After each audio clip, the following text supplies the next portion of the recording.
কানি ব্যাংক তাই LIC no খবই প্রাইভেট খাইনানি বাগৈ গসুই নাখা LIC no পয়লা share market ni thani yafari rnani gosimung haka hapang abahai gosimung harmani bagai sangrong salo LIC ni bisingtui salsani bagai dormogot khlaijaka hakotor krungui no abahai ke no hasteo bo dormogot khlaijaka LIC eba insurance ni sebo khlainai rok hapang abahai ke gosimung harmani bagai khadumung phunuka hakotor krungui no rangthong no romoi narangnai ingkha bank tai LIC 2008 bisio hayung ganangui rangthongni morok thola klaimani gobang hakotor krungui no nukjakha phia abahai jorao baror hakotor simise LIC tongmani bagui rangthong no kuchugo ungui tongo okok sawai khnarika aguli LIC branch ni Samol Chakraborty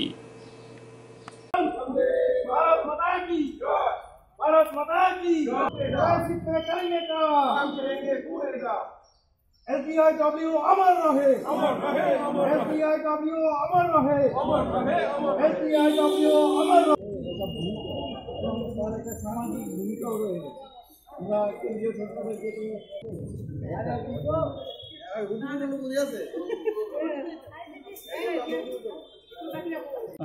জানেন যে গত 1 ফেব্রুয়ারি কেন্দ্রীয় সরকারের অর্থমন্ত্রী সংসদে যে budget পেশ করেছে সেখানে বীমা সংক্রান্ত কিছু গুরুত্বপূর্ণ তারা সিদ্ধান্ত জানিয়েছে, যার মধ্যে বীমা শিল্প যে FDI এর পরিমাণ সেটা বাড়িয়ে 49% থেকে বাড়িয়ে তারা 74% করবেন এবং এই ফাইন্যান্সিয়াল ইয়ারের মধ্যেই তারা 2টি ব্যাংক এবং একটি ইন্স্যুরেন্স কোম্পানিকে সরাসরি বেসরকারিকরণ করে দেবেন এবং সবচেয়ে যেটা ভয়ঙ্কর সিদ্ধান্ত গ্রহণ করেছে যেটা লাইফ ইন্স্যুরেন্স কর্পোরেশন অফ ইন্ডিয়াকে তারা শেয়ার মার্কেটে লিস্টিং করবেন এবং শেয়ার মার্কেটে লিস্টিং করে সেখানে লাইফ ইন্স্যুরেন্স কর্পোরেশনের ইন্ডিয়ার যে শেয়ার তারা বাজারে ছাড়বেন, ইনিশিয়াল পাবলিক অফার তারা ছাড়বেন। এর বিরুদ্ধে আমরা আজকে সারা ভারতবর্ষব্যাপী বীমা শিল্পের যে কর্মচারীদের কর্মচারীদের যে বৃহত্তম সংগঠন সারা ভারত বীমা কর্মচারী সমিতি এবং তার সঙ্গে যৌথভাবে আমরা একটা যৌথ মঞ্চ করে তুলেছি।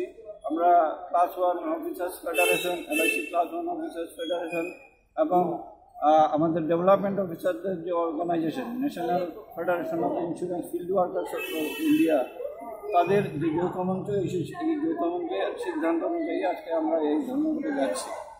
আমরা অত্যন্ত উদ্বেগের সঙ্গে লক্ষ্য করেছি যে ব্যাংক এবং ইন্স্যুরেন্স সেক্টর ভারতবর্ষের অর্থনীতির মূল বুনিয়াদটা গড়ে রাখার ক্ষেত্রে একটা বিশাল ভূমিকা গ্রহণ করে আসছে। তারপরেও আমাদের সরকার এই এই যে সংস্থাগুলিকে বেসরকারিকরণের দিকে নিয়ে যাচ্ছেন।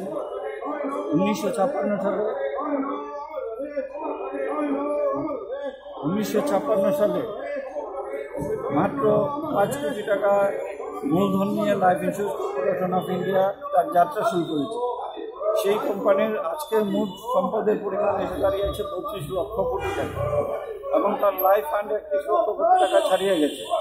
এবং স্বাধীনতার সময় পরে যখন ভারতবর্ষের নতুন একটা দেশের যেখানে ইনফ্রাস্ট্রাকচার ডেভেলপমেন্টের জন্য প্রয়োজনীয় মূলধন পাওয়া যাচ্ছিল তখন ইন্স্যুরেন্স সেক্টরকে জাতীয়করণ করা হয়েছিল। তার আরেকটা কারণ ছিল যে বেসরকারি প্রায় 245টা যে সংস্থা ছিল সেই সংস্থাগুলি গ্রাহকদের বিভিন্নভাবে প্রতারিত করছিল। তারা গ্রাহকদের কাছ থেকে অর্থ সংগ্রহ করতেন, কিন্তু যখন ক্লেম সেটেলমেন্টের সময় আসতো তারা নিজেদের দেউলিয়া ঘোষণা করে বা গ্রাহকদের টাকা নিয়ে পালিয়ে যেতেন। সেই অবস্থা থেকে আমাদের ভারতবর্ষের যে সাধারণ মানুষেরকে যে বিমার যে সুরক্ষা দেওয়ার পাশাপাশি তাদের যে আর্থিক সুরক্ষা দেওয়ার ব্যাপারটা এটার পাশাপাশি এর মাধ্যমে আইন করে ভারতবর্ষের যে ইন্স্যুরেন্স সেক্টরে যে প্রিমিয়াম ইনকাম বাবদ যে আয় হয় তার 85% আমরা ভারতবর্ষের ইনফ্রাস্ট্রাকচার ডেভেলপমেন্টের ক্ষেত্রে আমরা বিনিয়োগ করে যাচ্ছি। এবং ভারতবর্ষের যে পঞ্চবার্ষিকী পরিকল্পনা ছিল সেই পরিকল্পনাগুলি রূপায়ণের ক্ষেত্রে life insurance corporation of India কিন্তু একটা বিশাল ভূমিকা গ্রহণ করে আসছে। এখন পর্যন্ত আমরা কেন্দ্রীয় সরকারকে ভারতবর্ষের পরিকাঠামো উন্নয়নের জন্য প্রায় 41 লক্ষ কোটি টাকা আমরা কন্ট্রিবিউট করেছি এবং এই মুহূর্তে ভারতবর্ষে প্রায় ইকোনমিক মার্কেটে ইন্স্যুরেন্স সেক্টরের তার যে ইনভেস্টমেন্ট প্রায় 31 লক্ষ কোটি টাকা আছে, যার মধ্যে 24 লক্ষ কোটি টাকাই ভারতবর্ষের ইনফ্রাস্ট্রাকচার ডেভেলপমেন্টে নিয়োজিত আছে। এবং আমরা দেখেছি যে আজকে 20 বছর হয়ে গেছে ভারতের যে ইন্স্যুরেন্স সেক্টরকে উন্মুক্ত করে দেওয়া হয়েছে। সেখানে অনেকগুলি বিমা কোম্পানি এসেছে, তারা প্রাইভেট ইন্স্যুরেন্স চালাচ্ছে, কিন্তু যে উদ্দেশ্য নিয়ে বিমা শিল্পকে উন্মুক্ত করে দেওয়া হয়েছিল তার কিন্তু ছিটে ফোটার দায়িত্ব তারা পালন করেনি। এবং আজ পর্যন্ত ভারতবর্ষে ইনফ্রাস্ট্রাকচার ডেভেলপমেন্টে কোনো ভূমিকা তাদের নেই। ভারতবর্ষের সামাজিক উন্নয়নের ক্ষেত্রে তাদের ভূমিকাও নেই। সামাজিক ক্ষেত্রে যে ভূমিকা সেটা একমাত্র লাইফ ইন্স্যুরেন্স কর্পোরেশন অফ ইন্ডিয়াই এককভাবে পালন করে যাচ্ছে।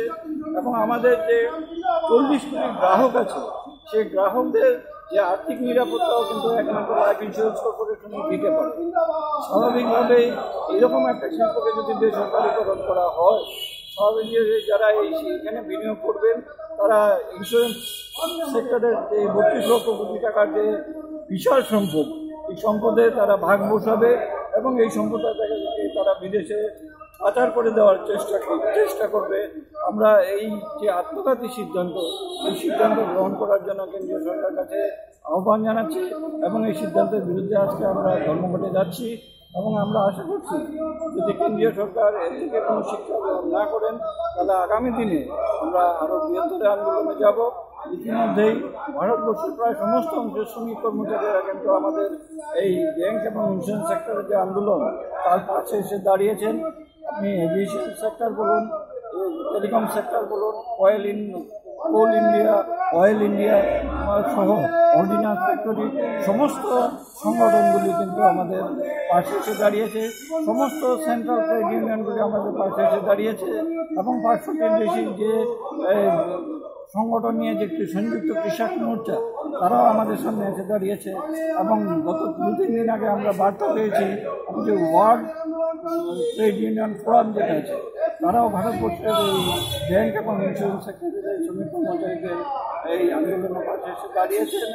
আমরা আশা করছি এর থেকে কেন্দ্রীয় সরকার একটা শিক্ষা গ্রহণ করবেন এবং তার এই আত্মঘাতী সিদ্ধান্ত থেকে প্রত্যাহারের একটু বাধ্য হবেন। আগামী দিনে আমরা আরও বৃহত্তর আন্দোলন। আপনার পরিচয়?